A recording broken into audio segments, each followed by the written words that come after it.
Morning. अभी देखो सुबह हो रही है, इसलिए मेरा गुड मॉर्निंग मैं आपको बोल रही हूँ। अभी आपके 10 बज रहे हैं, ठीक है।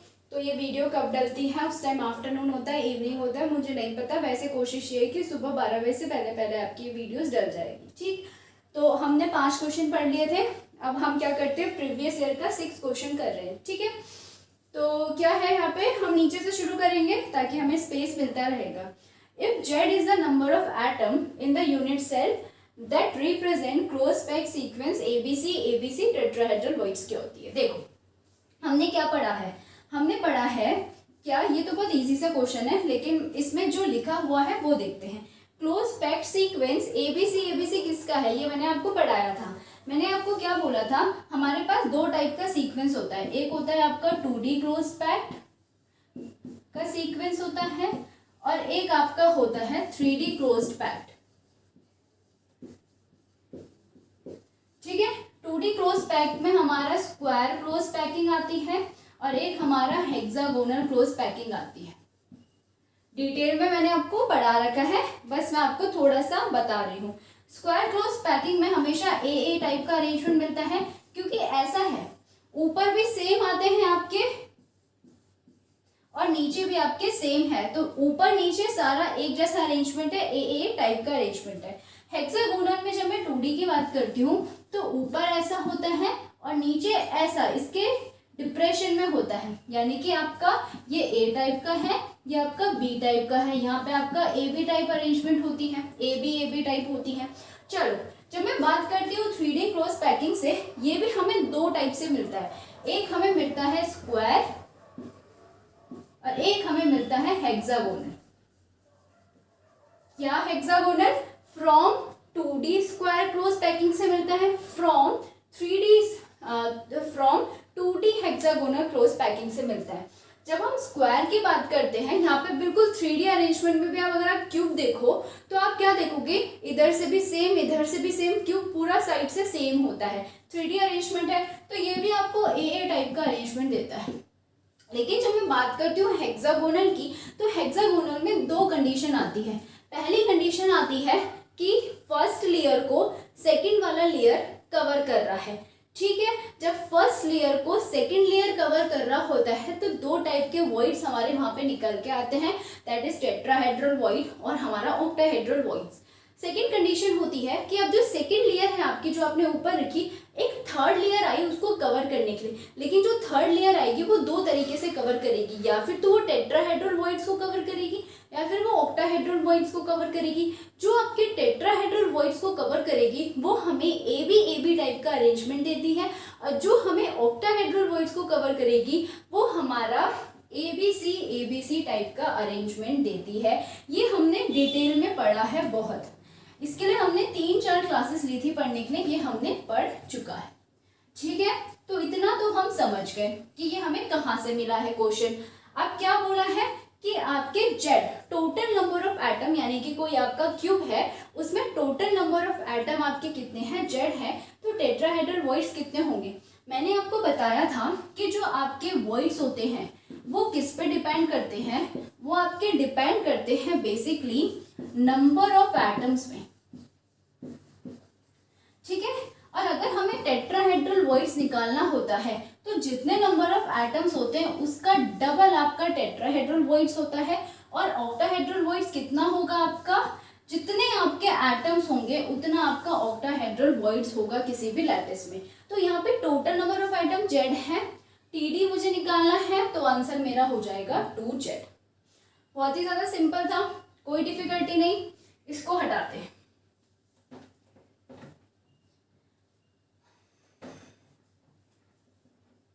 नेक्स्ट क्या दे रखा है, the crystal system of a compound with a unit cell, A आपका 0.387, बी आपका 0.387, सी आपका 0.504 है, अल्फा बीटा 90 है, गामा 120 डिग्री है। बताओ कौन सा वाला सिस्टम है। चलो देखते हैं क्या बोल रखा है, ए आपके बी के बराबर है लेकिन ये आपके सी के बराबर नहीं है। ऐसे ही तो है, ए आपके बी के बराबर है लेकिन ये आपके सी के बराबर नहीं है।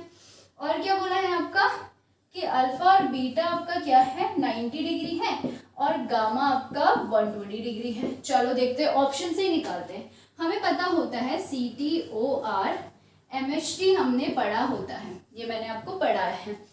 ये मेरा टेट्रागोनल होता है, ये मेरा ट्राइक्लिनिक होता है, ठीक है। इसे लिख भी देती हूँ, टेट्रागोनल और ट्राइक्लिनिक। चलो ठीक है, मेरे पास ऑप्शन में है टेट्रागोनल नहीं है, क्यूबिक है मेरे पास ऑप्शन में, ऑर्थोरोम्बिक है मेरे पास ऑप्शन में, ये यहीं पे कैंसिल होने वाला है। अब देखो alpha beta gamma is equals to 90, नहीं अल्फा बीटा 90 और गामा 120 है, लेकिन यहाँ पे मेरे पास अल्फा बीटा और गामा जो होता है वो 90 डिग्री तक होता है और ये तीन आपका सेम होता है। CTO में अल्फा बीटा गामा हमारा 90 डिग्री होता है, यानी कि मेरा क्यूबिक में आंसर में नहीं होगा, आपका ऑर्थोरोम्बिक भी मेरे आंसर में नहीं होगा, ठीक है। चलो OR नेक्स्ट हमारे पास है मोनोक्लिनिक। मोनोक्लिनिक का हमने पढ़ा होता है क्या कि इसका जो मेरे पास होता है अल्फा OR MHT, ठीक है। तो यहाँ पे मैंने ये पढ़ा होता है कि अल्फा और बीटा, अल्फा और गामा जो होता है वो मेरा 90 डिग्री होता है और बीटा जो होता है वो नॉट इक्वल टू 90 डिग्री होता है, यानी कि ये भी मेरा नहीं होगा मोनोक्लिनिक। तो लास्ट मेरे पास क्या बचा है, हेक्सागोनल बचा है। तो सिर्फ एक हेक्सागोनल ही होता है जिसका एंगल अल्फा और बीटा आपका 90 डिग्री और गामा आपका 120 डिग्री होता है, और साथ ही साथ आपका क्या होता है, alpha equals to beta is not equal to A equals to B is not equal to C आपके एज लेंथ होते हैं किसमें, हेक्सागोनल में। अगर आपको एक पता है, क्योंकि एज लेंथ में 3 बार चीजें रिपीट हो जाती हैं, तो लेकिन अगर आपको एंगल पता है और एंगल गिवन है आपको, तो आप आराम से कर लोगे, आपको एज लेंथ की जरूरत ही नहीं पड़ेगी। मुझे एंगल भी याद है, मुझे एज लेंथ भी याद है, लेकिन मैं फॉलो एंगल करती हूँ क्योंकि एंगल सबके अलग ही होते हैं, ठीक है। वहां से हम इजीली निकाल देंगे, दो चीजें लिखने की जरूरत नहीं है। तो मुझे पता चल गया हेक्सागोनल आपका क्या है, आंसर है। यहाँ पे मेरा क्या होता है, A equals to B is not equal to C होता है, ठीक, समझ गए। तो यहाँ से मेरा हेक्सागोनल निकल के आ गया।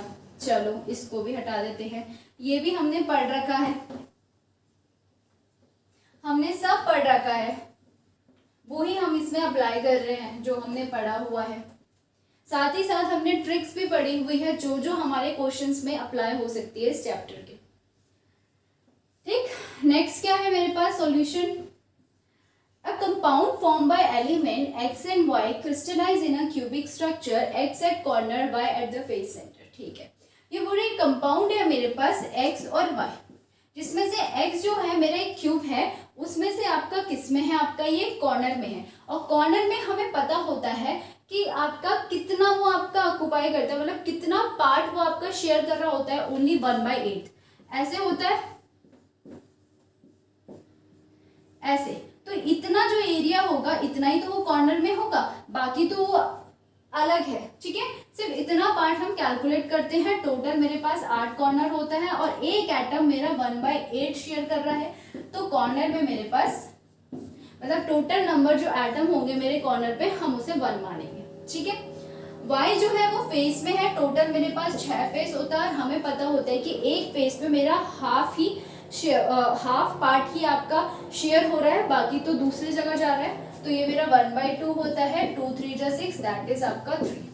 तो जो इसका आंसर आ जाएगा XY3, हाँ, ठीक।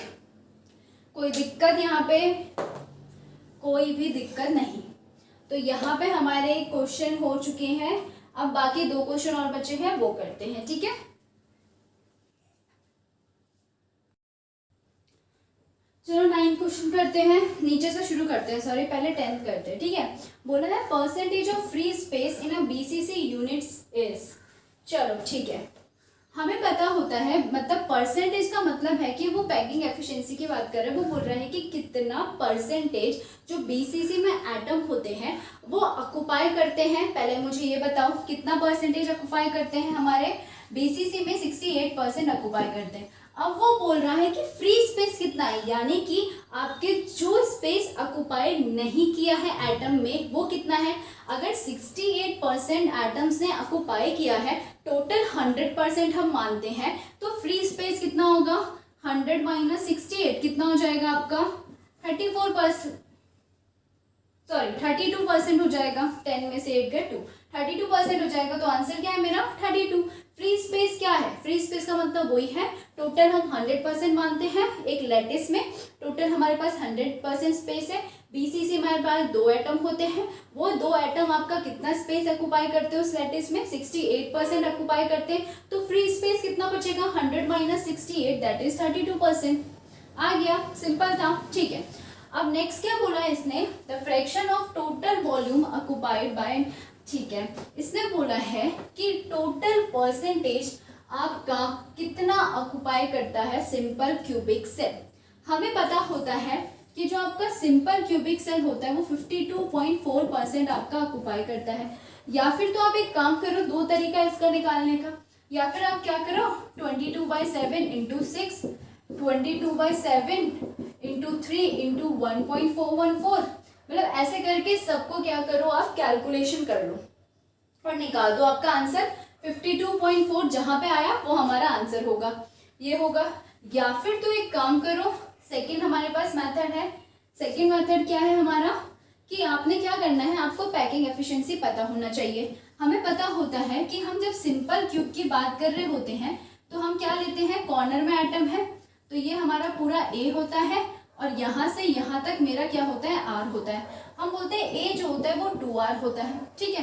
पैकिंग एफिशिएंसी का फॉर्मूला क्या होता है आपका, volume occupied by an atom या फिर परसेंटेज ऑफ वॉल्यूम, कि जितना percentage of volume occupied by an atom, occupied by an atom upon आपका टोटल वॉल्यूम आ जाता है। हमें पता है जब किसी एक एटम की मैं बात कर रही होती हूँ तो उसका वॉल्यूम कितना होता है आपका 4/3 पाई क्यूब ही होता है।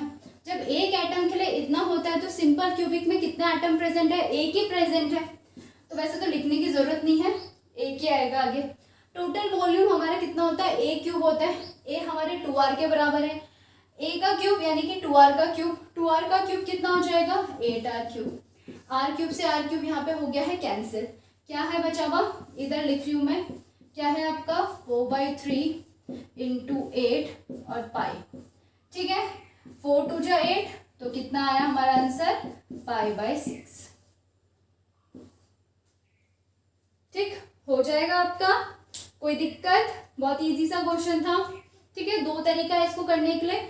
मेरे हिसाब से ये वाला तरीका जो मैंने किया इसमें कैलकुलेशन की जरूरत नहीं पड़ेगी, उसमें बहुत ज्यादा पड़ेगी, ठीक है। चलो फिर आज के लिए आपके जो 10 क्वेश्चन है वो आपके पूरे हो चुके हैं प्रीवियस ईयर के। इसको एक बार खुद से करके भी देख लेना, बहुत इजी से थे, कोई डिफिकल्ट नहीं है, ऐसे क्वेश्चन आते हैं, ठीक है। ठीक है, बाकी फिर हम बाद में और हार्ड क्वेश्चन आपके पास लाते रहेंगे। फिलहाल हम अपना सिलेबस भी कंप्लीट कर रहे हैं, साथ साथ क्वेश्चन जितना हो सकता है हम कर रहे हैं, ठीक है। तो फिर हम मिलते हैं अब आपको कल थर्मोडाइनमिक्स के साथ। चलो फिर बाय।